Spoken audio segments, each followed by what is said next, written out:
चलो देखो इधर,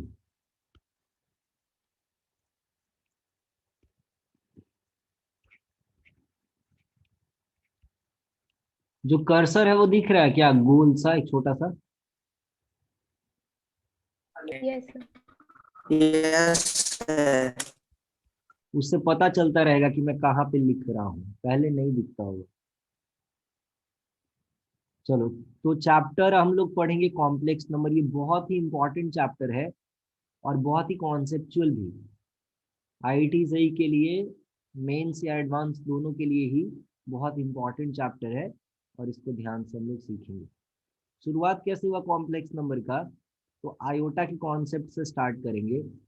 मान लो जैसे मैं एक इक्वेशन सॉल्व कर रहा हूँ, X X square plus one is equal to zero, तो क्या ये इक्वेशन सॉल्व होगा? X X square is equal to minus one आ जाएगा। और रियल नंबर में ऐसा कोई भी नंबर नहीं जानते जिसका स्क्वायर माइनस वन है। तो यहीं से एक इमेजिनरी नंबर्स का कॉन्सेप्ट स्टार्ट हुआ। तो यहां से माना गया let iota be a number. मान लो आयोटा आई से डिनोट करते हैं, let iota be a number which satisfies this equation.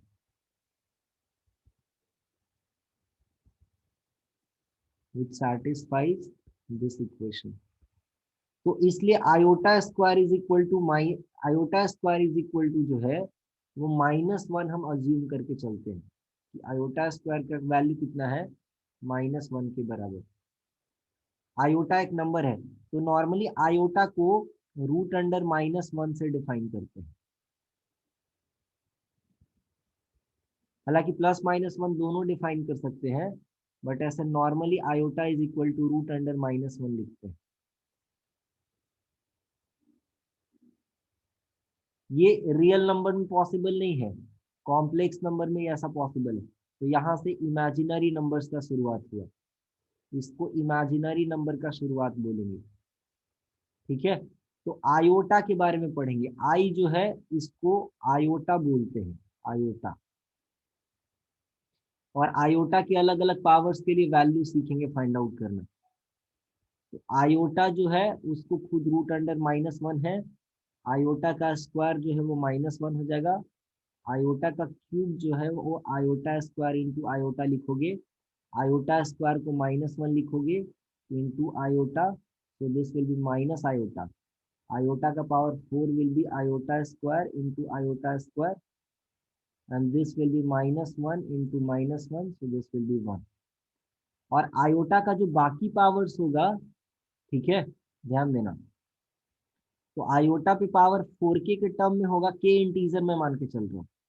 के अगर इंटीजर है, के इंटीजर के लिए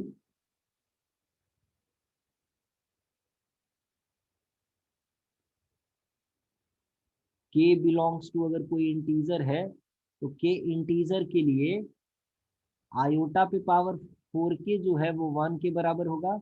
आयोटा पे पावर फोर के प्लस वन के टर्म में रहेगा तो ये आयोटा का पावर वन हो जाएगा। आयोटा पे पावर फोर के प्लस टू रहेगा तो ये आयोटा स्क्वायर के इक्विवेलेंट हो जाएगा, which will ultimately be equal to minus one. Iota का पावर फोर के प्लस थ्री के फॉर्म में रहेगा पावर, तो ये आयोटा क्यूब के बराबर हो जाएगा। ऐसा मैं क्यों लिख रहा हूँ, तो मैं एक बता दे रहा हूँ, बाकी खुद से समझ जाना।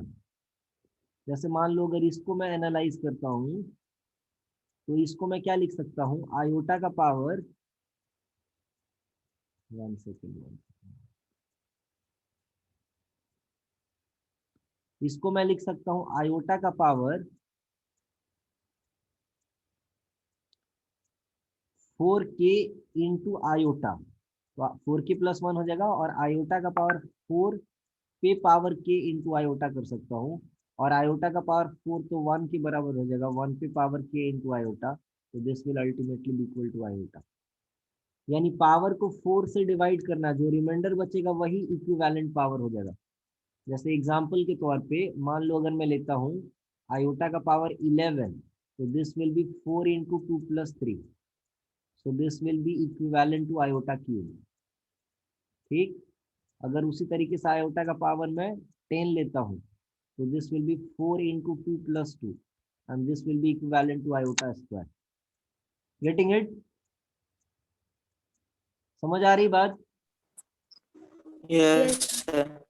और आयोटा का अगर कोई भी 4 कॉन्जिक्यूटिव पावर्स ऐड करोगे तो ये 0 के बराबर हो जाएगा। आयोटा का कोई भी 4 कॉन्जिक्यूटिव पावर्स अगर ऐड करोगे तो 0 के बराबर हो जाएगा। Iota plus iota square plus iota cube plus iota to the power 4, ये आयोटा हो गया, ये -1 हो गया, ये माइनस आयोटा हो गया, और ये +1 हो गया। ध्यान देखो, ये +1 -1 गायब, माइनस आयोटा और प्लस आयोटा गया, ये 0 के बराबर आ जाएगा। इनफैक्ट आयोटा पे कोई भी 4 कॉन्जिक्यूटिव पावर लोगे, कोई भी 4 कॉन्जिक्यूटिव पावर लोगे, इसका सम 0 हो जाएगा।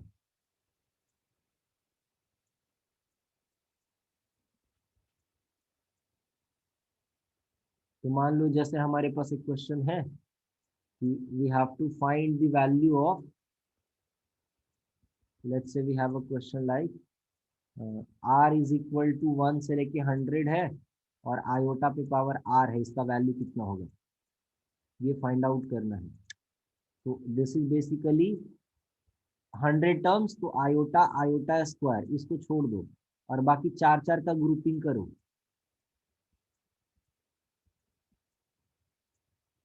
नहीं नहीं नहीं, रुक जा एक सेकंड, 100 नहीं करो, 50 करो ये।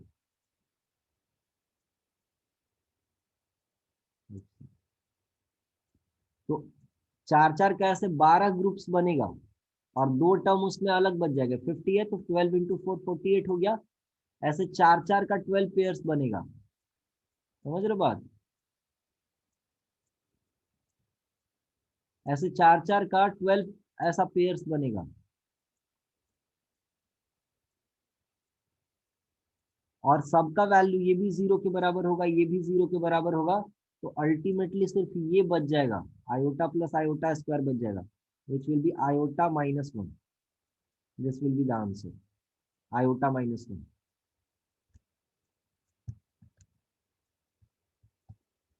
क्लियर? Yes sir. ओके, कुछ और फॉर्मूले हैं, इसको भी जरा देख लो ध्यान से। अगर हमारे पास 1 प्लस आयोटा कोई नंबर है तो 1 प्लस आयोटा का स्क्वायर 2 आयोटा के बराबर हो जाएगा। 1 माइनस आयोटा का होल स्क्वायर ये -2 आयोटा के बराबर हो जाएगा। सिंपल कुछ कैलकुलेशन से देख लो। तो इसका अगर स्क्वायर लिखते हैं तो 1 का स्क्वायर होगा, आयोटा का स्क्वायर होगा प्लस 2ab। तो 1 का स्क्वायर विल बी 1, आयोटा का square will be -1 and this will be 2 iota. 1 minus iota का होल स्क्वायर देखो तो 1 स्क्वायर प्लस आयोटा का स्क्वायर -2ab। तो दिस विल बी 1, आयोटा का स्क्वायर विल बी -1 -2 आयोटा। तो 1 1 cancel out, this will be equal to -2 iota. तो ये दो बातें याद रखना। कभी ऐसा क्वेश्चन आता है, मान लो एक बार IIT जेईई में ऐसा क्वेश्चन आया था मेंस में कि 1 प्लस आयोटा बाई 1 माइनस,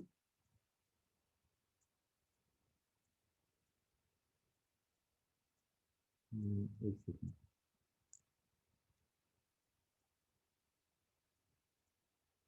मान लो 1 प्लस आयोटा का पावर n है, सो फाइंड करना है list integer n, least positive integer n, so that its value become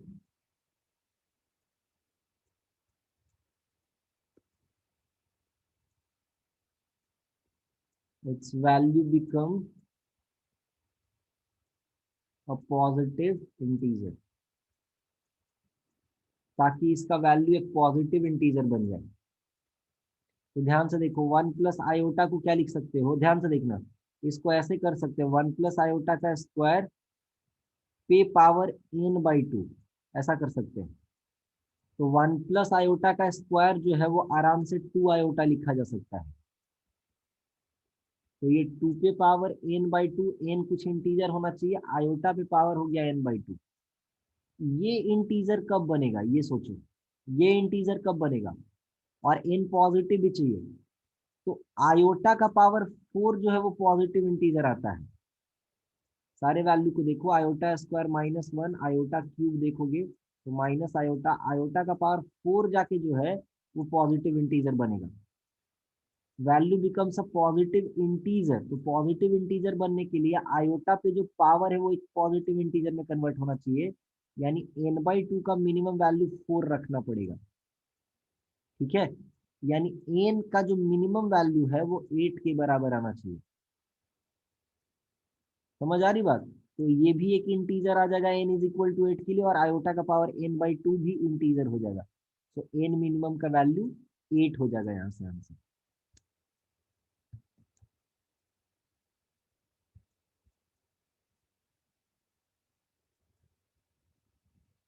okay, फिर कॉम्प्लेक्स नंबर का डेफिनेशन लिखते हैं। अच्छा, एक और बात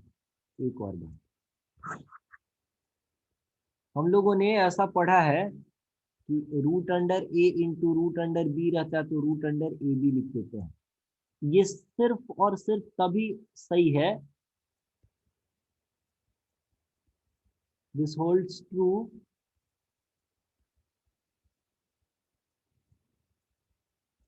ओनली इफ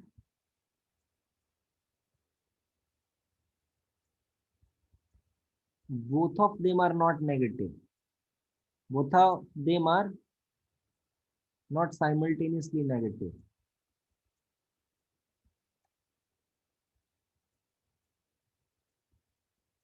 अगर दोनों साइमल्टेनियसली नेगेटिव हो जाए तो ये जो रिलेशन है वो फेल कर जाता है। ध्यान देना, जैसे मान लो रूट अंडर -2 और रूट अंडर 3 है, तो ये रूट अंडर -6 करेक्ट है। रूट अंडर 2 या रूट अंडर 3 है तो रूट अंडर 6 ये भी करेक्ट है। रूट अंडर 2 या रूट अंडर -3 है तब भी ये करेक्ट है। लेकिन अगर ये ऐसा लिखा हुआ है और इसको अगर ऐसा लिख दिए तो ये गलत हो जाएगा। दोनों नंबर अगर नेगेटिव है तो ये ट्रू होल्ड नहीं करता है, क्योंकि इसको कैसे सिंप्लीफाई करोगे एक्चुअल में, दिस इज बेसिकली √2 इंटू √-1। ठीक है, और रूट अंडर -1 को आयोटा समझते हैं हम लोग, तो ये √2 आयोटा के बराबर हो गया। और ये जो है √3 इंटू -1 हुआ, तो ये √3 इंटू आयोटा के बराबर हो गया। और √2 इंटू √3 इंटू आयोटा स्क्वायर हो गया, which will be equal to √6, और iota square will be -1। so this will be actually minus of √6। तो ये √6 ना गलत हो जाएगा आंसर। सो सही तरीका क्या है, आयोटा में कन्वर्ट करके मल्टीप्लाई करना। ठीक है, हालांकि वो कोइंसिडेंस है कि इसको लिखोगे अगर 2 आयोटा में भी कन्वर्ट करके और इसको 3, तो ये 6 आयोटा होगा, और ये भी 6 आयोटा ही है। तो ये कोइंसिडेंस है बाकी केसेस में कि ये ट्रू होल्ड करता है। तो ये रिलेशन सिर्फ और सिर्फ तभी ट्रू होल्ड करता है जब दोनों नेगेटिव नहीं हो। दोनों पॉजिटिव हो तब भी ट्रू होल्ड करेगा, एक पॉजिटिव एक नेगेटिव हो तब भी ट्रू होल्ड करेगा। बट दोनों नेगेटिव हो जाए तो ये रिलेशन ट्रू होल्ड नहीं करता है, इसका ध्यान रखना चाहिए। ठीक है, इसका एक एग्जांपल मैंने आपको बता दिया। उस केस में आयोटा के टर्म में उसको लिख के सॉल्व करना चाहिए, ज्यादा सही ये रहता है। अब let's come to the definition of complex number.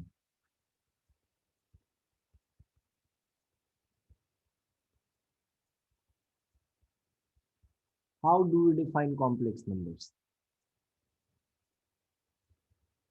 तो जेड से नॉर्मली एक कॉम्प्लेक्स नंबर को दिखाते हैं और ये x प्लस आयोटा वाई लिखते हैं इसको। ठीक है, x प्लस आयोटा वाई, जहां x और y कुछ रियल नंबर्स हैं, x and y are some real numbers. ठीक है, एक पार्ट में आयोटा मल्टीप्लाइड है, एक में आयोटा नहीं है। x जो है इसको आर ई ऑफ जेड लिखते हैं, जिसको हम बोलते हैं real part of Z, real part of complex number Z. और y जो है वो भी एक रियल नंबर ही है, लेकिन इसको इमेजिनरी पार्ट ऑफ जेड बोलते हैं।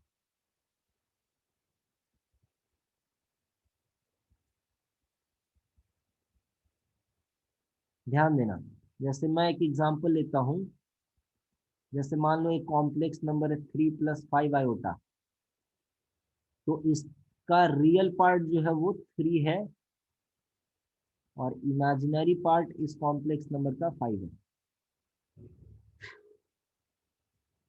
ठीक, इसको इस तरीके से हम लोग डिनोट करते हैं। अब देखो अलजेब्रा ऑफ कॉम्प्लेक्स नंबर का हम लोग बात करेंगे। इसमें और कुछ कुछ टर्म्स है, उसको भी जरा ध्यान देते हैं हम लोग। ठीक है, थोड़ा थोड़ा बात को ध्यान रखते हैं। तो पहला जो इम्पोर्टेंट बात है वो ये कि अगर मान लो x 0 हो जाए, रियल पार्ट अगर माने रियल पार्ट ऑफ जेड अगर 0 हो जाए, तो सिर्फ जेड जो है वो कैसा दिखेगा, आयोटा वाई जैसा दिखेगा। सिर्फ इमेजिनरी पार्ट है तो इसको बोलते purely imaginary, purely imaginary numbers. देखो कॉम्प्लेक्स नंबर जो है उसमें हर तरीके का नंबर आएगा, रियल नंबर्स भी कॉम्प्लेक्स नंबर में आ जाएगा, देखना अभी ध्यान से। अगर मान लो y 0 हो जाए, माने y 0 होने का मतलब कि इमेजिनरी पार्ट अगर 0 हो जाए, अगर इमेजिनरी पार्ट 0 हो जाए, माने इमेजिनरी पार्ट ऑफ जेड 0 हो जाए, तो जेड सिर्फ दिखेगा x जैसा, आयोटा वाला पार्ट गायब हो जाएगा। अगर y 0 हो गया तो इसमें आयोटा वाला पार्ट गायब हो जाएगा। तो ऐसे कॉम्प्लेक्स नंबर्स को हम लोग बोलते हैं रियल या प्योरली रियल, रियल या प्योरली रियल। रियल नंबर भी बोल सकते हो, प्योरली रियल भी बोल सकते हो, रियल और प्योरली रियल में कोई डिफरेंस नहीं। ऐसे नंबर्स को हम लोग बोलते हैं रियल या प्योरली रियल। थोड़ा थोड़ा नाम में कंफ्यूजन हो सकता है, ध्यान देना। इमेजिनरी और प्योरली इमेजिनरी सेम नंबर नहीं होता है, लेकिन रियल और प्योरली रियल सेम है। प्योरली रियल नंबर्स बोल सकते हो इसको, जो हम लोग रियल नंबर पढ़ते आए हैं वही रियल नंबर है ये। तो कॉम्प्लेक्स नंबर जो है उसमें इमेजिनरी नंबर्स भी आते हैं, रियल नंबर्स भी आते हैं कॉम्प्लेक्स नंबर में, ध्यान देना। और अगर इमेजिनरी पार्ट 0 ना हो, by chance if imaginary part exist करेगा, रियल पार्ट पे कोई कंडीशन नहीं है, इमेजिनरी पार्ट अगर 0 नहीं है तो z is equal to x plus iota y दिखेगा, इस पे कोई कंडीशन नहीं है। ये जो है 0 हो भी सकता है, 0 नहीं भी हो सकता, इमेजिनरी पार्ट उसका है। ऐसे नंबर को हम लोग बोलते हैं इमेजिनरी नंबर। थोड़ा सा फर्क है प्योरली इमेजिनरी नंबर्स में और इमेजिनरी नंबर्स में, फर्क है। प्योरली इमेजिनरी में रियल पार्ट है ही नहीं, सिर्फ इमेजिनरी पार्ट है। और इमेजिनरी नंबर्स में इमेजिनरी नंबर होना इमेजिनरी पार्ट होना जरूरी है। रियल नंबर हो तब भी ठीक, नहीं हो तब भी ठीक। तो इसमें कहानी ऐसा है, कुछ कुछ बातों का ध्यान देना इसमें, कि 0 एक अकेला ऐसा नंबर है, 0 + 0 × आयोटा इस तरीके से लिख सकते हो। रियल नंबर में जो 0 लिखते हैं उसको कॉम्प्लेक्स नंबर में 0 + आयोटा × 0 लिखेंगे। ये जो है प्योरली रियल भी है। प्योरली रियल क्यों है, प्योरली रियल होने के लिए इमेजिनरी पार्ट 0 होना चाहिए, तो ये कंडीशन को फुलफिल कर रहा है। एंड प्योरली इमेजिनरी भी है।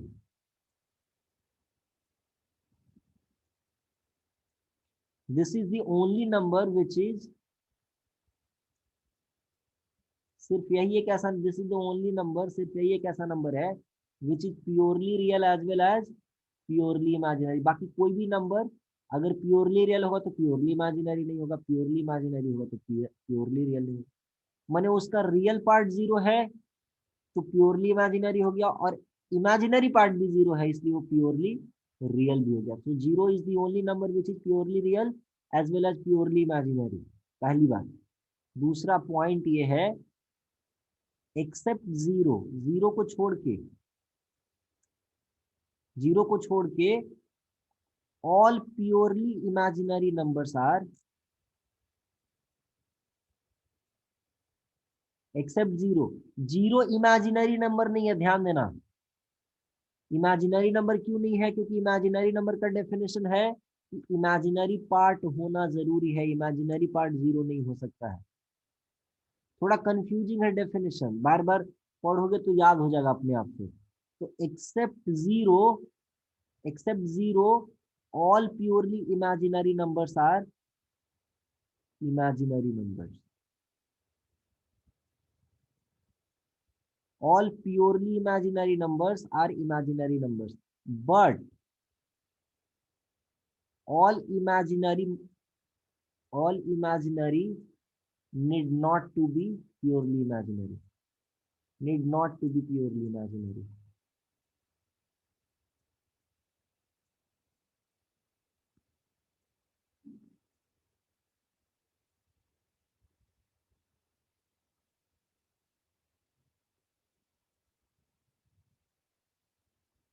हाँ, बोलो उत्पल। सर इमेजिनरी और प्योरली इमेजिनरी एक बार फिर से एक्सप्लेन कर दो। कुछ नहीं है भाई, देखो जैसे मैं इमेजिनरी नंबर बोला उसमें ये है कि इमेजिनरी पार्ट होना चाहिए, और जैसे ही मैं प्योरली इमेजिनरी बोला, मैंने रियल पार्ट नहीं होना चाहिए। इमेजिनरी कहने का मतलब कि इमेजिनरी पार्ट एग्जिस्ट करना चाहिए, इमेजिनरी जीरो नहीं होना चाहिए, इमेजिनरी पार्ट जीरो नहीं होना चाहिए।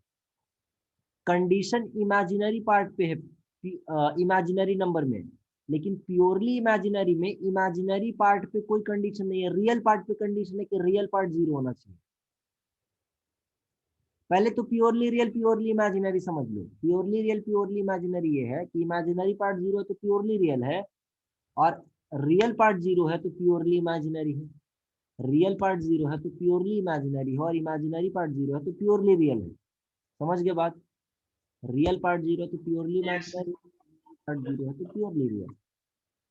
एक अलग से इमेजिनरी नंबर बीच में आ जा रहा है, और इमेजिनरी नंबर का कहना यह है कि उसका इमेजिनरी पार्ट होना चाहिए, वो जीरो नहीं हो सकता। ठीक है, ऐसा कंडीशन है। तो थोड़ा सा कंफ्यूजिंग है ये डेफिनेशन, इसको खाली ध्यान में रखना तो हो जाएगा।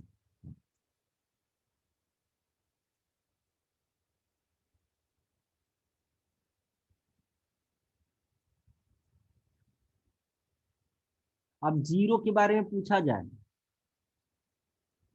जीरो के बारे में पूछा जाएगा, तो जीरो एक ऐसा नंबर है जिसका रियल पार्ट जीरो है, इसलिए वो प्योरली इमेजिनरी हो गया। इमेजिनरी पार्ट जीरो है इसलिए वो प्योरली रियल हो गया। क्या ये इमेजिनरी है? तो इमेजिनरी जैसे ही शब्द आया, इमेजिनरी पार्ट जीरो नहीं होना चाहिए, तो ऐसा तो है नहीं, तो जीरो इमेजिनरी नहीं है। प्योरली इमेजिनरी है पर इमेजिनरी नहीं है। ये नाम है, ये डेफिनेशन है, ये नाम है। रियल और प्योरली रियल में कोई फर्क नहीं है, पर इमेजिनरी और प्योरली इमेजिनरी में फर्क है। नेमिंग इस तरीके से है। ठीक है, चलो आगे बढ़ते हैं।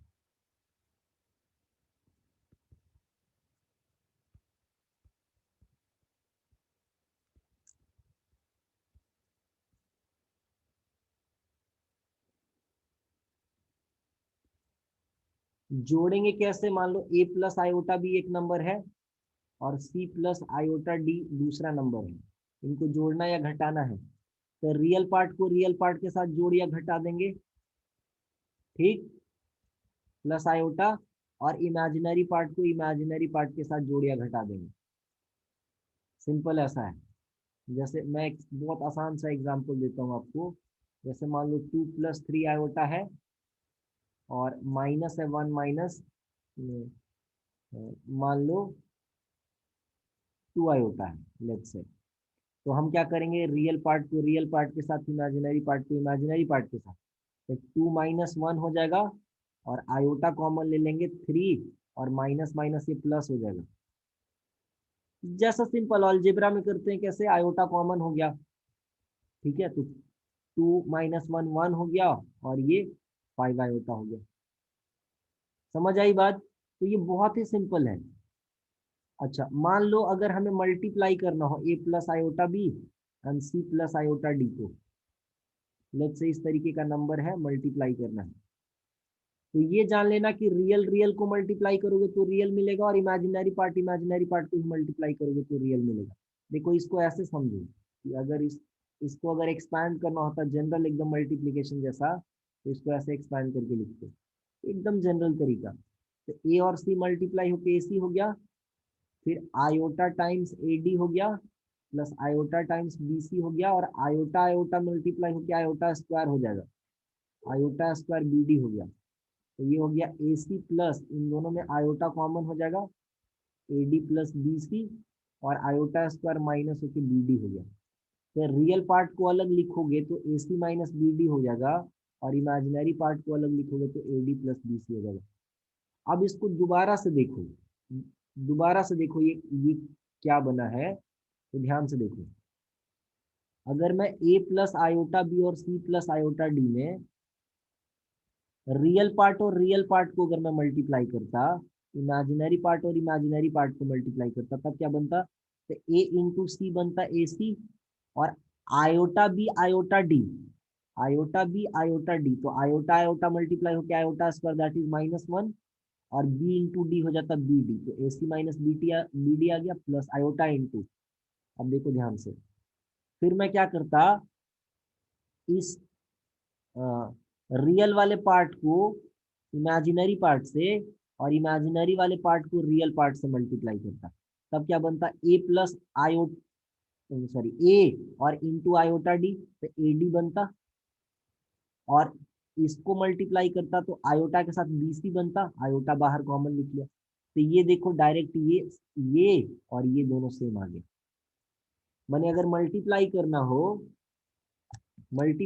हो तो मल्टीप्लाई कैसे करेंगे दो कॉम्प्लेक्स नंबर्स को, तो समझ लो, जैसे मान लो अगर मेरे पास है 2 plus 3 iota into 1 minus iota, अगर इनको मल्टीप्लाई करना है तो मैं 2 और 1 को मल्टीप्लाई करूंगा, 3 आयोटा और माइनस आयोटा को मल्टीप्लाई करूंगा, तो 2 और 1 को मल्टीप्लाई करके बना 2, और 3 और आयोटा, देखो 3 आयोटा और माइनस आयोटा को मल्टीप्लाई करूंगा अगर मैं, तो ये -3 आयोटा स्क्वायर बनेगा, आयोटा स्क्वायर होगा -1, तो -3 और -1 मल्टीप्लाई होकर +3 हो जाएगा। समझ रहे हो बात? ये मल्टीप्लाई करोगे तो -3, और आयोटा स्क्वायर भी -1 होगा, तो साइन चेंज होके प्लस हो जाएगा। क्लियर है यहां तक सबको? Yes, sir. Yes. Then iota वाले पार्ट में क्या बनेगा, देखो आयोटा वाले पार्ट में क्या बनेगा, इसको 2 को आयोटा से मल्टीप्लाई करो, और 3 आयोटा को 1 से मल्टीप्लाई करो, तो दिस विल बी -2, और 3 आयोटा में 1 से मल्टीप्लाई करोगे तो दिस विल बी +3, यानी ये बन जाएगा 5 प्लस आयोटा के बराबर। समझ गए? अच्छा, डिवीजन कैसे करना है, डिवीजन देखो कैसे करना है। मान लो अगर हमको A plus iota B divided by C plus iota D का अगर वैल्यू निकालना है, तो इसको कैसे करेंगे सिंप्लीफाई? इसको सिंप्लीफाई करने के लिए कैसे रैशनलाइज कैसे करते थे, है ना, तो उसी तरीके से इसको मल्टीप्लाई करोगे, डिनोमिनेटर वाले में आयोटा का पार्ट जो है उसका साइन चेंज कर देना, इसको ऐसे मल्टीप्लाई करना, इसको कॉन्जुगेट बोलते हैं, आगे हम लोग पढ़ेंगे। और एक फॉर्मूला देख लो, अगर A plus iota b into a minus iota b है, तो इसका फॉर्मूला क्या हो जाएगा, ध्यान से देखना, A plus b into a minus b, इसको समझ सकते हो तो A square minus B square समझ सकते हो इसको, तो ये हो जाएगा A square minus iota square B square, और आयोटा स्क्वायर का वैल्यू हो जाएगा -1, तो ये आ जाएगा A square plus B square. इसको याद रखना है जो formula, A plus iota b into a minus iota b, A square plus B square हो जाएगा। तो ये जो वैल्यू है इसको उसी तरीके से मल्टीप्लाई करो, तो इसको मल्टीप्लाई करोगे उसी तरीके से, तो ये हो जाएगा A इंटू सी, ध्यान देना, इसको क्या लिखोगे, A इंटू सी, और iota B into iota D, तो AC, और माइनस होगा, प्लस माइनस माइनस BD, और आयोटा स्क्वायर भी माइनस होगा, तो प्लस BD हो जाएगा ये, समझे? और आयोटा, अब इसको मल्टीप्लाई कर,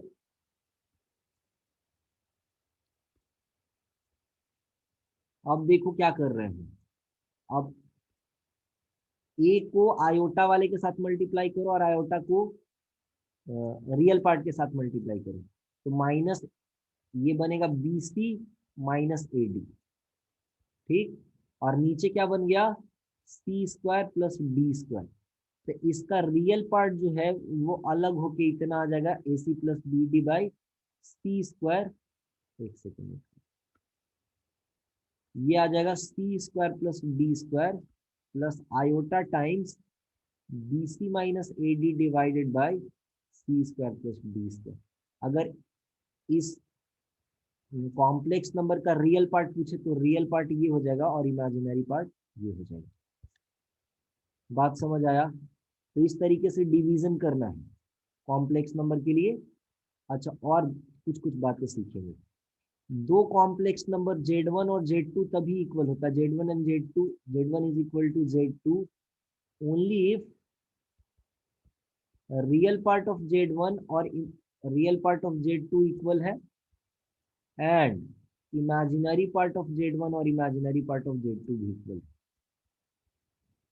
तो कई बार ऐसे क्वेश्चन आता है कि मान लो जैसे है x plus y plus iota